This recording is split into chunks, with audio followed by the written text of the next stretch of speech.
নমস্কাৰ মই আজি আপোনালোকক এটা ভিডিঅ' দেখাবলৈ আগবাঢ়িছোঁ। আজি মোৰ ছাগলী দুজনী জগিছে আৰু ছাগলীখিনি মোৰ হ'ল সংকৰিত কৰা ছাগলী, বিটলৰ লগত ক্ৰছ হোৱা ছাগলী। কেনেকুৱা পোৱালি আহিছে সেইখিনি মই আজি আপোনালোকক দেখাবলৈ আগবাঢ়িছোঁ। আহক মই আপোনালোকক দেখাই দিছোঁ পোৱালিকেইটাও, মাক কেনেকৈ কি হৈছে মই মাকৰ বিষয়লৈও জনাম। আহক মই দেখাই দিছোঁ। আচ্ছা, এইখিনি আমাৰ ছাগলী দেখিছে। এই মাক আছিলে ফাৰ্ষ্ট ক্ৰছ আছিলে আমাৰ দেশী ছাগলীৰ পৰা। তাৰপিছত সেই যিজনী আমাৰ ক্ৰছ পোৱালি হ'ল ফাৰ্ষ্ট ক্ৰছ হৈ পেলাই, তাৰপিছত এইজনী ছাগলী আমাৰ হ'ল। এই ছাগলীজনী আমি F2 বুলি ক'ম। তাৰ পৰা এই পোৱালিটো দেখিছেনে? এই পোৱালিটো এই আজি এইটো পোৱালি জন্ম দিছে। এয়া কাণ চাওক, এয়া আমাৰ দেশী ছাগলীৰ পৰা সংকৰিত হৈ আজি এইটো অৱস্থালৈ আহিছে। এতিয়া সম্পূৰ্ণ কাণ আমি যিটো বিটল বুলি কওঁ, বিটলৰ দৰে তাৰ কাণ আহি গ'ল। তো আৰু এজনী দেখাওঁ, তাই হ'ল মোৰ দেশী ছাগলীৰ পৰা প্ৰথম ক্ৰছ হোৱা পোৱালি। তাইকো মই দেখাই দিছোঁ তাই পোৱালিটো কেনেকৈ আহিছে আৰু ই কেনেকৈ আহিছে, দুইটাৰ মাজত অন্তৰটো আপোনালোকে গম পাই যাব। এইজনী মোৰ দেশী ছাগলী, পিয়'ৰ দেশী ছাগলী, আমাৰ গাঁৱলীয়া যিজনী ছাগলী এইজনী। তাই আমাৰ ইয়াৰ বিটলৰ লগত ক্ৰছ হৈ এই পোৱালিটো জন্ম হৈছে।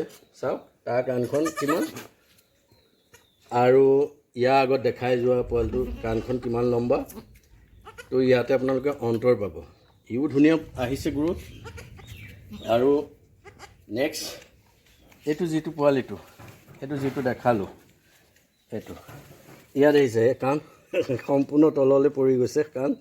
এয়া তাৰমানে আপোনালোকক মই আগৰো জনাইছোঁ, তো আপোনালোকক মই এইকাৰণে ভিডিঅ'টো কৰি জনাব বিচাৰিছোঁ। তো আপোনালোকে বিটলৰ পিয়'ৰ যে বিটল মাইকীজনী হ'ব লাগিব বুলি সেইটো আপোনালোকে ভুলতো চিন্তা নকৰিব। দুদিন ধৈৰ্য ধৰিব আৰু আপোনালোকে এনেধৰণে সংকৰণ সংকৰিত কৰাই আপোনালোকে বিটল পাঠাটো ৰাখক। তাৰপৰা সংকৰিত কৰাই এনেধৰণে উত্তম পোৱালি আপোনালোকে পাব। সেই যিবিলাক আমাৰ ধৰি লোৱা অৰিজিনেল যিবিলাক আমাৰ বিটল বুলি আমি পাঞ্জাৱৰ পৰা আনো বা সেই ছাগলীবিলাক ইয়াৰ জলবায়ুৰ লগত ইমান খাপ নাখায় আৰু সিহঁত অলপ লেং পেংকৈ হৈ যায়, কিবা শৰীৰটো দেখা পোৱা নাযায়, পাতলা লাগে। কিন্তু আমি ইয়াতে সংকৰিত কৰি পেলাই যিবিলাক পোৱালি আমি কৰাইছোঁ, প্ৰজনন কৰাইছোঁ, তো সেই পোৱালিবিলাকৰ গ্ৰোথটো অলপ বেলেগ হৈ যায়, দেখিবলৈও আপোনাৰ সুন্দৰ লাগে, শৰীৰটো গঠন ভাল লাগে আৰু তেনেধৰণে ওখ ডাঙৰ হয়। তো গতিকে মই আপোনালোকক পুনৰ জনাইছোঁ, আপোনালোকে দেশী ছাগলী ৰাখক, তাৰ লগত বিটলৰ ক্ৰছ কৰাই পেলাই এনেধৰণৰ আপোনালোকে পোৱালিবিলাক উৎপাদন কৰক। তো আপোনালোক সদায় লাভৱান হ'ব। তো গতিকে মই আজি আপোনালোকক জ্ঞাত অৰ্থে এইখিনি কথা জনালোঁ। আৰু কিবা বিশেষ জানিবলগীয়া থাকিলে তো মোক ফোন কৰিব।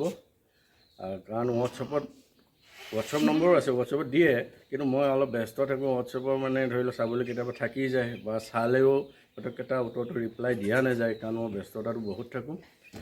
তো ফোন কৰিলে আপোনালোকে ডাইৰেক্ট কথাখিনি পাতিব পাৰিব বা জানিব পাৰিব কিবা জানিবলগীয়া থাকিলে। তো সেয়েহে মই আজি আপোনালোকৰ লাভাৰ্থে এই ভিডিঅ'টো বনালোঁ। আপোনালোকেও এনেধৰণে কৰক, লাভান্বিত হ'ব, আপোনালোকেও আগবাঢ়ি যাব পাৰিব আৰ্থিক দিশত। তো আজি মই ভিডিঅ'টো ইমানতে সামৰণি মাৰিছোঁ। ধন্যবাদ, নমস্কাৰ।